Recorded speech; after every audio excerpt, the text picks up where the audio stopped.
Cannabis decriminalized in Germany from the 1st of April. Bus carrying Easter worshippers plunges off bridge in South Africa. 3 UN observers and a translator wounded in South Lebanon.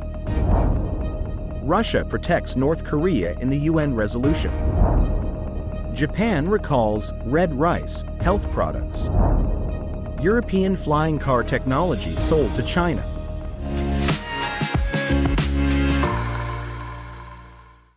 Hello, I'm Johnny. Thank you for joining us on Funday News. It's Monday, April 1st, and here are your top stories. Germany has, as of April 1st, partly decriminalized marijuana use, but police unions are warning of real-world harm. The law change may have come on April Fool's Day, but for them, it is no joke. There are many caveats and complexities within the legislation, a product of the political controversy that has forced the plans, as originally envisaged, to be watered down. The halfway house has left people disgruntled on both sides of the debate. There are warnings that April 1st will mark the start of a chaos phase for Germany.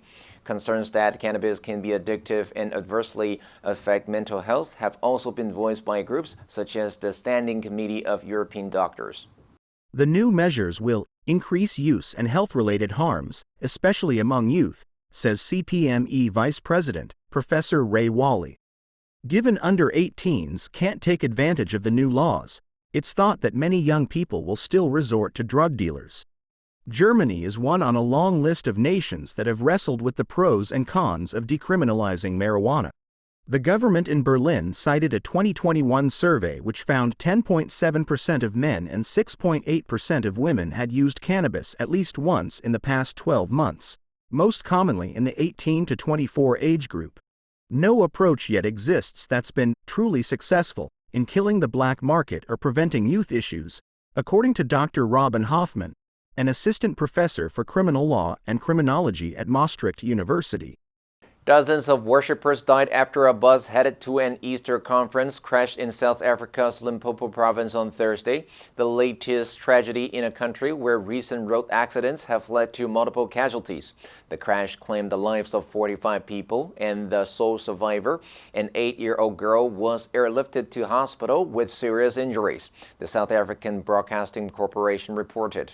According to the SABC, the passengers were pilgrims traveling from Gaborone, the capital city of neighboring country Botswana, to the Zion Christian Church in the town of Moria for an Easter conference. The crash happened in the Mamatlakala mountain pass between Mokopane and Marken. The bus reportedly caught fire after plunging through barriers and off a bridge. The cause of the crash is under investigation. In a statement, the province's transport department said that, according to reports, the driver lost control and the bus fell onto a rocky surface, some 50 meters under the bridge, and caught fire. Officials have only managed to retrieve 12 bodies from the crash site so far, according to Florence Radzilani, who is a member of the province's Executive Council for Transport and Community Safety. South African Transport Minister Sindiziva Chikunda said the government would repatriate the bodies to Botswana. A blast injured several United Nations technical observers outside a southern Lebanese border town on Saturday, the UN peacekeeping mission in the area said. An incident, two security sources told Reuters, was the result of an Israeli strike. The Israeli military spokesman, Avichai Adrei, denied that Israeli forces hit a vehicle belonging to UNIFIL, the UN peacekeeping mission in southern Lebanon, near the town of Remish. When asked to clarify whether its forces had hit any non-UN vehicles, the IDF told NBC News, "We did not strike in the area." In a statement, UNIFIL said that 3 military observers from the UN Technical Observer Mission, UNTSO, and 1 Lebanese language assistant on a foot patrol along the Blue Line were injured when an explosion occurred near their location. They have now been evacuated for medical treatment. UNIFIL said it was now investigating the origin of the explosion and has so far not attributed the strike to Israel. UNIFIL is an armed peacekeeping mission. All actors have a responsibility under international humanitarian law to ensure protection to non-combatants, including peacekeepers, journalists, medical personnel, and civilians, UNIFIL said. Israel has been trading fire with the Lebanese armed group Hezbollah in southern Lebanon for nearly 6 months, in parallel with its war with Hamas in Gaza.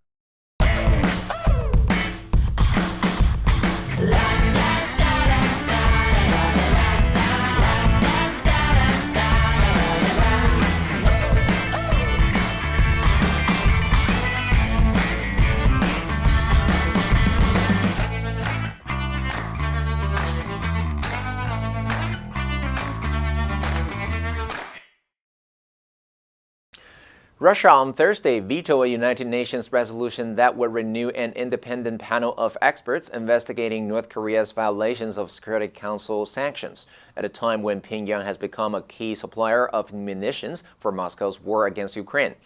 In recent years, North Korean leader Kim Jong-un has overseen a massive buildup in Pyongyang's ballistic missile program, with dozens of tests in a year, including long-range intercontinental ballistic missiles that could, in theory, reach the United States mainland. International sanctions and UN investigations into North Korea's illegal weapons program have previously been backed by Russia. But relations between Moscow and the West are at a historic low over the war unleashed on Ukraine. Facing increased international ostracism and acute ammunition shortages, Russian President Vladimir Putin has grown more reliant on North Korean counterpart Kim Jong-un. North Korea has also gained a powerful backer at the UN which wields veto power. Russian ambassador to the UN Vasily Nebenzia told the Security Council the UN-imposed sanctions regime on Pyongyang, aimed at stopping North Korea from conducting nuclear tests or launching ballistic missiles, is losing its relevance and is detached from reality, according to a UN press release. Japanese authorities have ordered 3 red rice dietary supplements to be pulled from store shelves nationwide as 5 users died and more than 100 others were hospitalized, sparking a health scare in the country and across the region. Osaka-based Kobayashi Pharmaceutical, the company behind the products, also recorded some 12,000 cases of users complaining about health problems, it said during a press conference on Friday. The 114 hospitalized are between 40 and 80 years old. We will not only investigate the full extent of this problem, but also prevent it from spreading and provide explanations and compensation to those customers who have been affected, the company's president said. Japan's Ministry of Health on Wednesday told stores to dispose of all stock of Benekoji Choleste Help, Nashi Help Plus Cholesterol and Natto Kinase Sarasara Subu Gold DOS. It investigates Kobayashi Pharmaceuticals products. All 3 supplements contain Benikoji, rice fermented with red yeast, an ingredient said to lower cholesterol levels that is traditionally used in food seasoning and preservation and rice wine production. Scientists say the fermentation process can, however, produce unsafe levels of citrinin, a toxin that causes kidney dysfunction. The spokesperson said the company voluntarily began recalling the 3 products last Friday, days before it revealed the suspected link with the deaths, the cause of which remains unclear. A preliminary investigation by the firm had detected substances it did not intend for in some of the materials used in the manufacturing process, the spokesperson said. The tech behind a flying car, originally developed and successfully test flown in Europe, has been bought by a Chinese firm. Powered by a BMW engine and normal fuel, the air car flew for 35 minutes between 2 Slovakian airports in 2021, using runways for takeoff and landing. It took just over 2 minutes to transform from a car into an aircraft. Now, vehicles made based on its design will be used within a specific geographical region of China. Hebei Jiangxing Flying Car Technology Company, headquartered in Changzhou, has purchased exclusive rights to manufacture and use air car aircraft inside an undisclosed area. The firm has built its own airport and flight school after a previous acquisition from another Slovak aircraft manufacturer, said Anton Zayants, co-founder of Klein Vision, the company which created Aircar. Having led the way in the development of the EV revolution, China is now actively developing flying transport solutions. Last month, a firm called Autoflight carried out a test flight of a passenger-carrying drone between the cities of Shenzhen and Zhuhai. The journey, which takes 3 hours by car, was completed in 20 minutes, it said, although the aircraft contained no passengers. And in 2023, the Chinese firm EHANG was awarded a safety certificate by Chinese officials for its electric flying taxi. Here, the UK government has said flying taxis could become a regular feature of the skies by 2028. The answer for last Friday was A, comparisons. You can draw comparisons with the situation in Ireland. Did you answer correctly? Now let's delve into the news of cannabis decriminalized in Germany. Number 1, envisage. 想象是想展望. I can't envisage her coping with this job.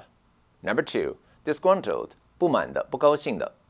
I left feeling disgruntled at the way I had been treated. Number 3, addictive, 使人上瘾的.